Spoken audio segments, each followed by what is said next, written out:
Friends, myself Heena. Welcome to my YouTube channel keep learning. आज हम अपने इस वीडियो में स्टार्ट करने जा रहे हैं भक्ति आंदोलन के बारे में। इससे पहले हमने सूफी आंदोलन के विषय में पढ़ा था। आज का जो हमारा टॉपिक रहेगा वो रहेगा भक्ति आंदोलन। तो अपना टॉपिक हम स्टार्ट करते हैं, भक्ति आंदोलन। भक्ति आंदोलन की शुरुआत 7वीं शताब्दी से 12वीं शताब्दी के मध्य में कहां पर हुई? ये हुई दक्षिण भारत के क्षेत्रों में। भक्ति आंदोलन के आरंभ का जो कारण था मुख्य था वो यह था कि उस समय पे क्या था कि बहुत सी कुरीतियां जो थी हिंदू धर्म में, वो बहुत सी कुरीतियां फैलती जा रही थी। बहुत से पुराने रीति रिवाज कर्म कांड ऐसे थे जिनको खत्म करना उस समय क्या था, अति आवश्यक हो गया था। उससे क्या है, समाज में बहुत ही गलत माहौल पैदा होता जा रहा था।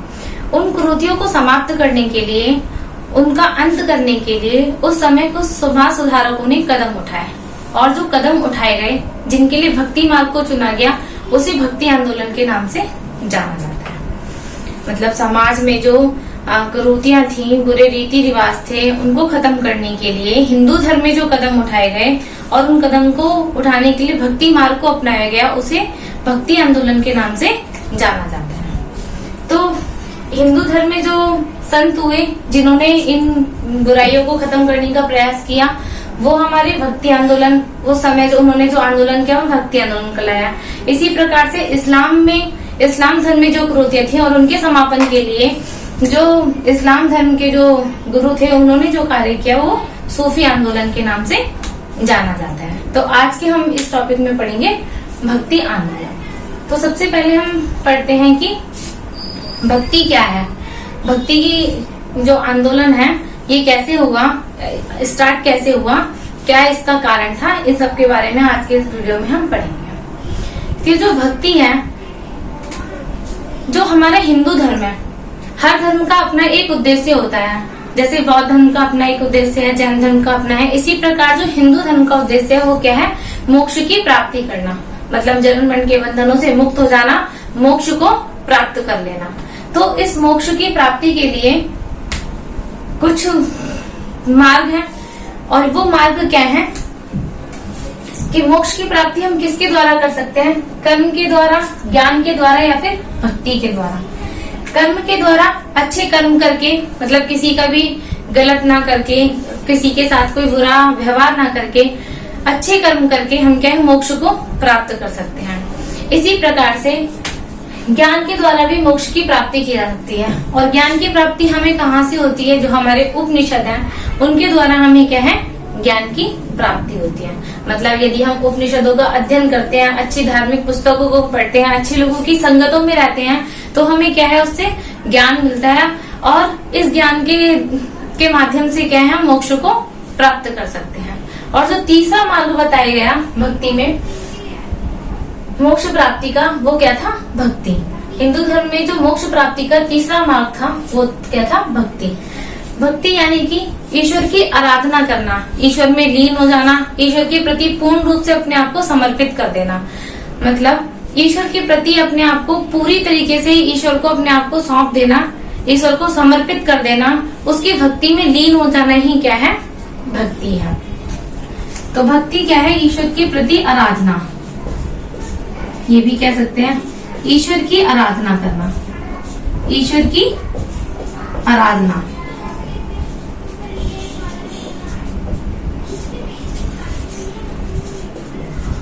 ईश्वर के प्रति पूर्ण समर्पण,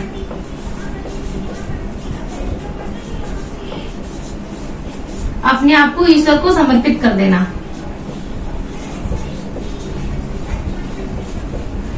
यही क्या था हमारा? यही है हमारी भक्ति।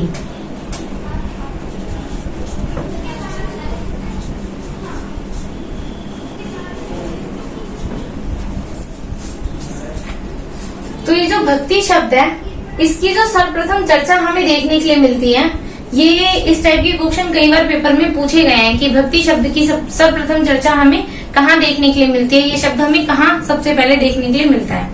तो इम्पोर्टेंट है ये, सर्वप्रथम भक्ति शब्द की चर्चा श्वेताश्वर उपनिषद में मिलती है। श्वेताश्वर जो उपनिषद है उसमें हमें सर्वप्रथम भक्ति शब्द देखने के लिए मिलता है, उसमें हमें भक्ति शब्द की चर्चा मिलती है। भक्ति जो शब्द है इसकी जो विस्तृत व्याख्या है, मतलब इसमें तो सिर्फ शब्द की चर्चा की गई है श्वेत सागर उपनिषद में, लेकिन इस शब्द की जो विस्तृत व्याख्या है, पूर्ण रूप से इसकी जो व्याख्या की गई है वो हमारी श्रीमद् भागवत गीता में भक्ति की पूर्ण व्याख्या की गई है कि भक्ति क्या है, भक्ति को कैसे किया जाता है, किस प्रकार से हम ईश्वर को प्राप्त कर सकते हैं, ईश्वर के प्रति कैसे अपने आप को समर्पित कर सकते हैं। इन सब चीजों के बारे में, जो हमें भक्ति के बारे में पूर्ण जानकारी है, जो विस्तृत व्याख्या है व्यक्ति की, वो हमें हमारी धार्मिक पुस्तक श्रीमद् भागवत गीता में देखने के लिए मिलती है। अब भक्ति को किया किस प्रकार से जा सकते हैं, कोई भी कार्य करने के लिए उसका कोई मार्ग होता है, कोई साधन होते हैं। इसी प्रकार से भक्ति को करने के दो साधन है, दो मार्ग हैं। कौन कौन से? सगुण भक्ति और निर्गुण भक्ति।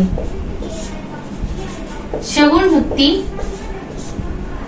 और दूसरी हमारी निर्गुण भक्ति।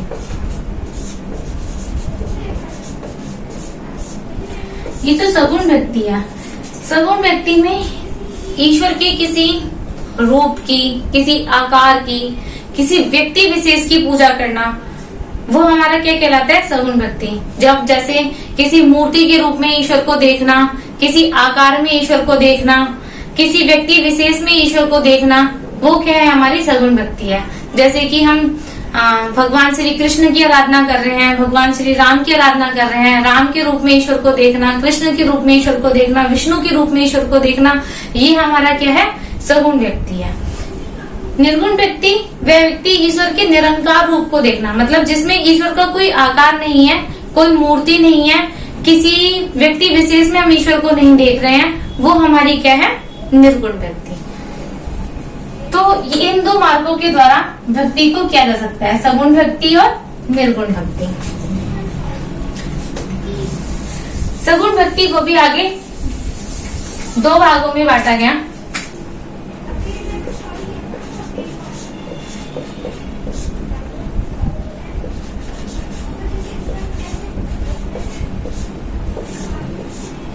एक था रामाश्रयी भक्ति, रामाश्रयी भक्ति, और दूसरी कृष्णश्रयी भक्ति।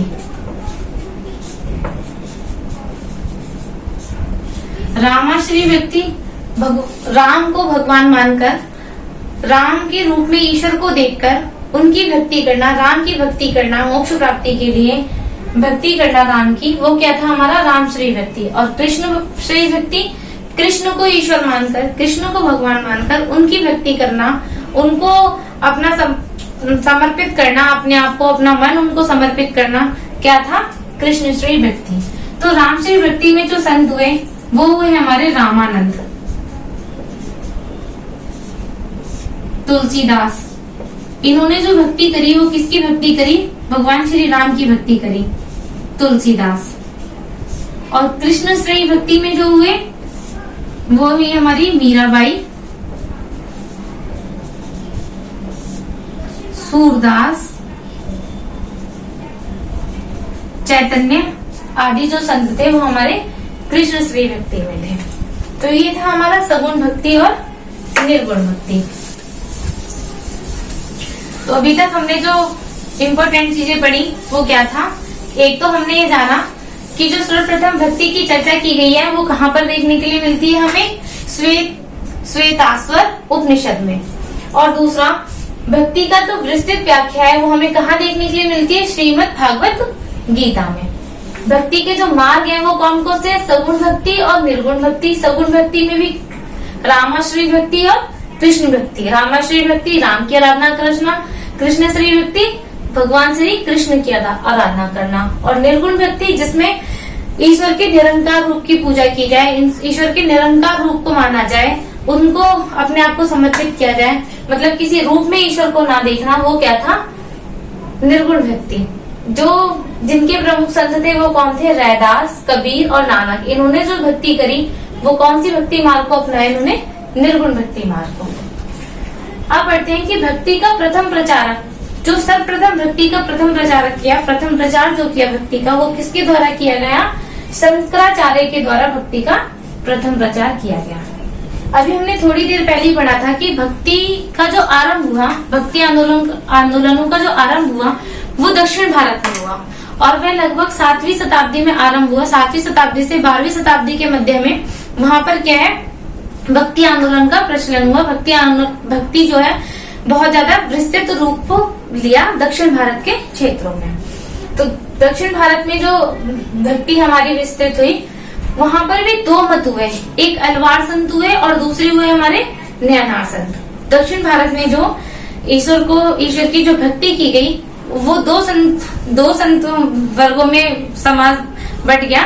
एक थे अलवार संत जो भगवान विष्णु की पूजा आराधना किया करते थे, और दूसरे थे हमारे नयनार संत जो कि भगवान शिव को मानते थे, जो शैव मत को मानते थे, वो थे नयनार संत। और विष्णु वाले जो थे, विष्णु भगवान को मानने वाले, वो थे हमारे अलवार संत। यहाँ पे लिख लेते हैं, अलवार संत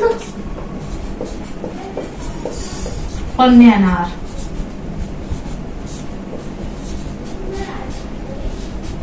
शैव मत को मानने वाले और अलवार विष्णु मत।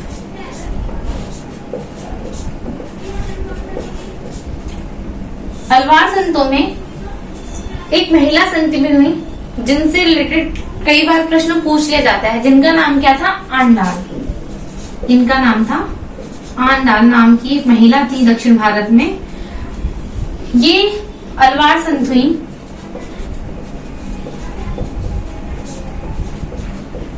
या फिर कह सकते हैं कि ये विष्णु प्रेयसी थी, मतलब विष्णु भगवान से प्रेम करने वाले, विष्णु प्रेयसी।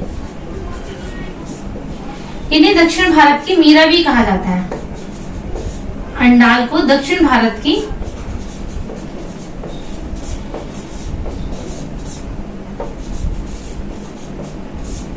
मीरा के नाम से भी जाना जाता है।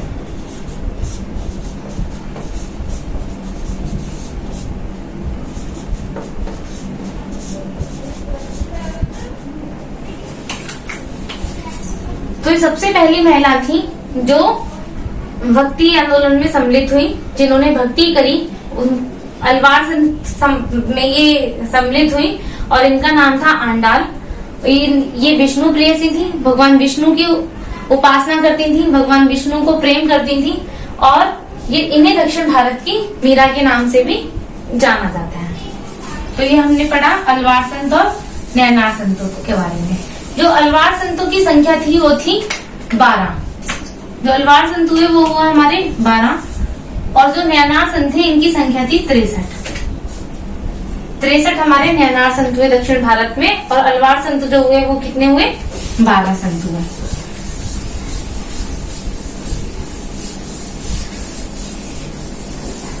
अब भक्ति का जो प्रचार प्रसार का कार्य था वो किसके द्वारा किया गया, सर्वप्रथम किसके द्वारा किया गया, शंकराचार्य के द्वारा इनका प्रचार प्रसार का कार्य किया गया भक्ति का। इनका जो जन्म था, शंकराचार्य का जन्म, वो केरल में हुआ था। ये भी दक्षिण भारत के शंकराचार्य, इनका जन्म हुआ केरल में। इन्होंने कुछ मठों की स्थापना करी। ये मठ पेपर में पूछे जाते हैं कि कौन सा मठ कहाँ पर है, तो ये मठों के नाम है, इनके प्रवर्तक हैं और ये मठ है। शंकराचार्य द्वारा लिखे गए मठ, ये तो मठ है। ये यहाँ पे हमने मठ लिखे हैं कि कौन कौन से मठों की इन्होंने स्थापना करी। तो ज्योतिष पीठ नाम से एक मठ है जो कहाँ पर है, बद्रीनाथ में। गोवर्धन पीठ का जो मठ है वो पुरी, उड़ीसा राज्य में है, पुरी वहां पर है। शारदा पीठ द्वारिका में है, और श्रृंगेरी पीठ जो है हमारी वो कहाँ पर है, मैसूर में है। ये शंकराचार्य द्वारा स्थापित मठ है। शंकराचार्य ने इन 4 मठों की स्थापना करी।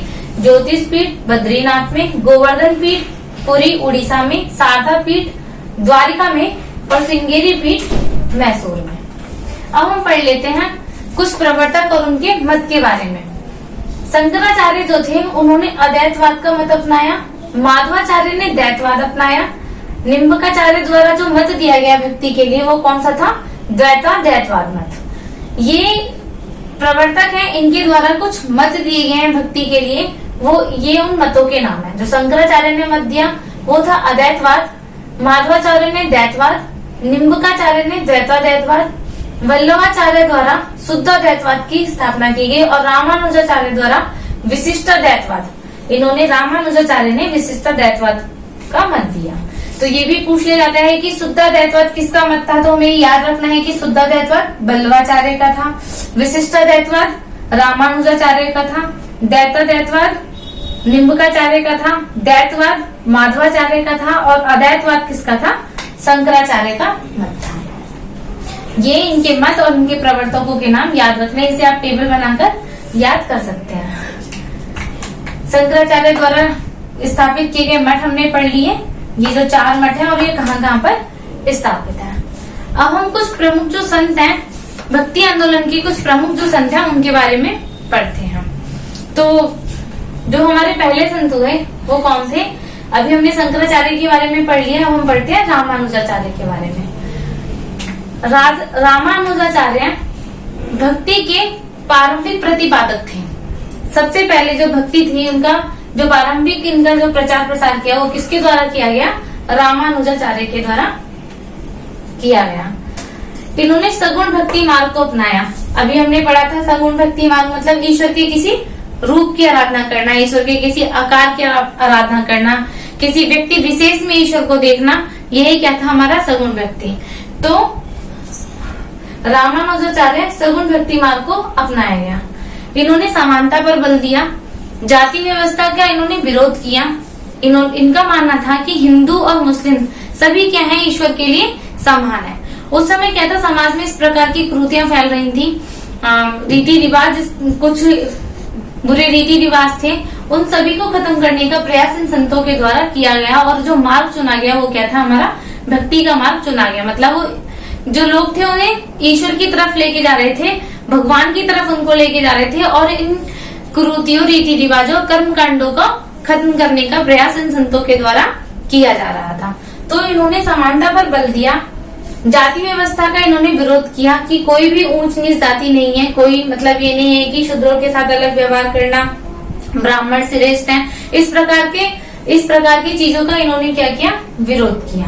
इनका जो कार्यस्थल था रामानुजाचार्य का वो क्या था, कांचीपुरम और श्रीरंगपट्टनम, ये इनके कार्यस्थल थे। दूसरे जो भक्ति आंदोलन में हमारे प्रमुख संत हुए वो हुए हमारे रामानंद। रामानंद ब्राह्मण थे, ब्राह्मण समाज में इनका जन्म हुआ था, ब्राह्मण कुल में इनका जन्म हुआ था। ब्राह्मण कुल में जन्म लेने के बाद भी इन्होंने क्या करा, जाति व्यवस्था का क्या करा, विरोध किया। मतलब ये जाति व्यवस्था के विरोध थे। इनके जो शिष्य हुए, इस बात का पता हमें इस बात से भी चलता है कि इनके जो शिष्य हुए, इनके 12 शिष्य हुए, वो 12 के 12 अलग अलग जाति से थे। कोई कुमार था, कोई चमार जाति से था, कोई किसी अन्य जाति से था, कोई जुलाहा था। तो इस प्रकार से इनके जो शिष्य हुए वो अलग अलग जातियों से थे। इन्होंने भी क्या था, जाति व्यवस्था का विरोध किया।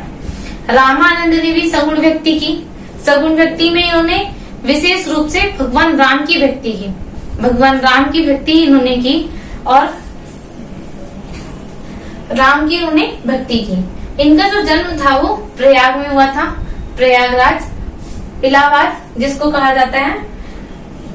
इन्होंने जो अपने उपदेश दिए, ये उस समय पे पहले ऐसे संत थे उत्तर भारत में जिन्होंने अपने उपदेश हिंदी भाषा में दिए। इससे पहले उपदेश देने के लिए, अपनी बातों को रखने के लिए संस्कृत भाषा का प्रयोग किया जा रहा था। तो ये पहले संत थे जिन्होंने उपदेश अपने किस भाषा में दिए, हिंदी भाषा में दिए, जिससे क्या हिंदी भाषा का समाज में विस्तार हुआ, प्रचार प्रसार हुआ। रामानंद को दक्षिण भारत से उत्तर भारत में भक्ति आंदोलन लाने का श्रेय दिया जाता है और इसीलिए इन्हें सेतु भी कहा जाता है। मतलब रामानंद जो थे वह व्यक्ति थे जो दक्षिण भारत से भक्ति आंदोलन को उत्तर भारत में लेकर आए। इसीलिए दक्षिण भारत से उत्तर भारत में भक्ति आंदोलन को लाने का कार्य इनके द्वारा किया गया, इसीलिए इन्हें सेतु के नाम सेतु भी कहा जाता है। ये थे हमारे रामानंदाचार्य। अब इनके शिष्य जो हुए वो कौन थे, रैदास, कबीर, धन्ना, ये कुछ के नाम मैंने यहाँ पे लिख दिए। टोटल इनके 12 शिष्य थे और सभी क्या है अलग अलग जातियों से बिलोंग करते थे। और इन्होंने जाति व्यवस्था का विरोध किया। ये मानते थे कि ईश्वर की नजर में क्या है सभी समान है। जाति व्यवस्था के विरोध थे। ये कर्म कांडों का भी इन्होंने विरोध किया। इनके शिष्य हुए कबीर। कबीर रामानंद के शिष्य थे। रामानंद सगुण भक्ति मार्ग को इन्होंने अपनाया भक्ति करने के लिए, लेकिन इनके शिष्य होने के बावजूद भी कबीर ने सगुण भक्ति मार्ग को नहीं अपनाया। इन्होंने किसी व्यक्ति विशेष की पूजा आराधना नहीं करी। इन्होंने निर्गुण भक्ति मार्ग को अपनाया। इनके जो गुरु थे उन्होंने सगुण भक्ति को अपनाया, लेकिन इन्होंने किस मार्ग को अपनाया? निर्गुण मार्ग को अपनाया। कबीर का जन्म वाराणसी में हुआ था। इनके जन्म के विषय में ये कुछ कहानियां हैं, जिसमें ये है कि इनका जन्म एक ब्राह्मण कुल में हुआ था, लेकिन इनकी जो माता थी वो विधवा थी, इसीलिए समाज के डर से उन्होंने अपने कबीर को क्या है नदी के पास छोड़ दिया। वहीं से एक जुलाहे दंपत्ति गुजर रहे थे, जिन्होंने इन्हें उठा लिया और अपना लिया, इन्हें स्वीकार करा। इसीलिए इनका पालन पोषण एक जुलाहे परिवार में हुआ। वैसे ये ब्राह्मण कुल में जन्मे थे, ऐसा इनके बारे में कहा जाता है। इनके जो गुरु थे वो रामानंद थे और कबीर के द्वारा जो भक्ति मार्ग अपनाया गया वो कौन सा था? अभी मैंने आपको बताया, निर्गुण भक्ति मार्ग को अपनाया। ये याद रखना है कि ऐसा नहीं है कि हमें इनके गुरु याद है रामानंद, तो रामानंद ने राम की भक्ति करी थी, यानी कि सगुण मार्ग को अपनाया था, तो कबीर ने भी वही अपनाया था। कबीर ने अपने गुरु ने जो मार्ग को अपनाया भक्ति करने के लिए, वो कबीर के द्वारा नहीं अपनाया गया। कबीर के द्वारा उनके विपरीत निर्गुण मार्ग को अपनाया गया। ये हिंदू मुस्लिम एकता के पक्षधर थे। इन्होंने जाति व्यवस्था, जाति प्रथा, मूर्ति पूजा आदि का विरोध किया। इन्होंने ईश्वर की मतलब जो मूर्ति के रूप में पूजा करी, उन सब का इन्होंने विरोध किया। और इन सब बातों का पता हमें इनके कई दोहों से भी चलता है। इन्होंने जो दोहे कहे जिन्हें आज हम सुनते भी हैं, उनसे उन सब चीजों से हमें पता चलता है कि ये मूर्ति पूजा के विरोध थे, ईश्वर के किसी एक रूप के विरोध थे, ईश्वर के निर्गुण निराकार रूप को मानते थे। कबीर की जो शिक्षा है वो वीजक नामक ग्रंथ में देखने के लिए मिलती है। कबीर के द्वारा जो दोहे लिखे गए, जो दोहे उनके द्वारा गाए गए, वो सब हमें किस में देखने के लिए मिलते हैं? बीजक में देखने के लिए मिलते हैं। और कबीर के जो अनुयायी थे उन्हें कबीर पंथी कहलाए। मतलब कबीर के जो अनुयायी हुए, जिन्होंने कबीर का अनुनय किया, वो सब क्या कहलाए? कबीर पंथी कहलाए। तो और भी कई संत हुए भक्ति आंदोलन में, जिनके बारे में आप अपनी अगली वीडियो में पढ़ेंगे। तब तक के लिए नमस्कार। अगर आपको ये वीडियो पसंद आई हो तो इसे लाइक और सब्सक्राइब करना ना भूलें। Thank you so much.